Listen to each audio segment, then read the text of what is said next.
오늘 오전에 윤석열 대통령이 계엄 사태에 대해서 사과를 했고 국회가 굉장히 술렁이고 있는데 국회부터 연결을 해보겠습니다.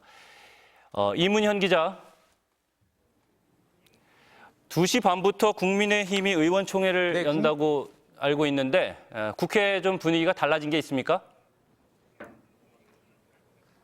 아직 의원총회는 열리지 않았습니다. 국민의힘 한동훈 대표는 대통령 담화 직후 기자들에게 총리와 당이 민생과 중요 상황 등을 긴밀히 논의하고 대한민국과 국민에게 최선인 방식을 고민하겠다고 말했습니다. 그러면서 대통령의 정상적 직무 수행은 불가능한 상황이고 조기 퇴진은 불가피하다고도 했는데요.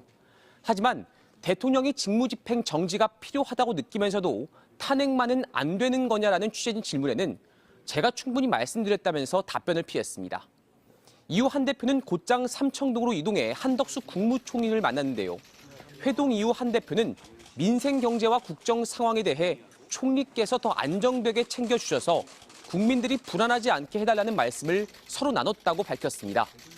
일단 윤 대통령이 당 요구를 일부 수용하고 한 대표도 담화 내용을 받아들이면서 탄핵 반대 당론은 그대로 유지될 것으로 보이는데요. 하지만 어제 탄핵 찬성 입장을 밝힌 국민의힘 안철수 의원은 탄핵 표결 전까지 윤 대통령의 퇴진 일정이 수립되지 않으면 국민의 뜻에 따르겠다는 입장은 변함이 없다고 강조했습니다.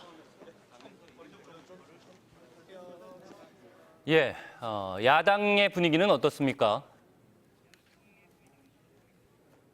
네, 민주당 지도부도 탄핵 발표 직후 긴급 기자간담회를 열었습니다. 이재명 대표는 이 자리에서 한마디로 매우 실망스럽고 국민 배신감만 키웠다고 평가했습니다. 이 대표는 대통령 즉각 사퇴, 탄핵 외에는 길이 없다면서 오늘 오후 5시로 예정된 탄핵 소추안 의결을 예정대로 진행하겠다고 밝혔습니다.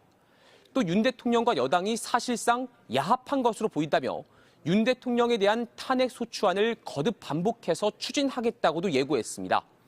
조국혁신당은 대통령 담화에 국민은 없었다며 내란 수괴가 그 공범 방조범과 함께 국정을 운영하겠다고 밝힌 것이라고 지적했습니다.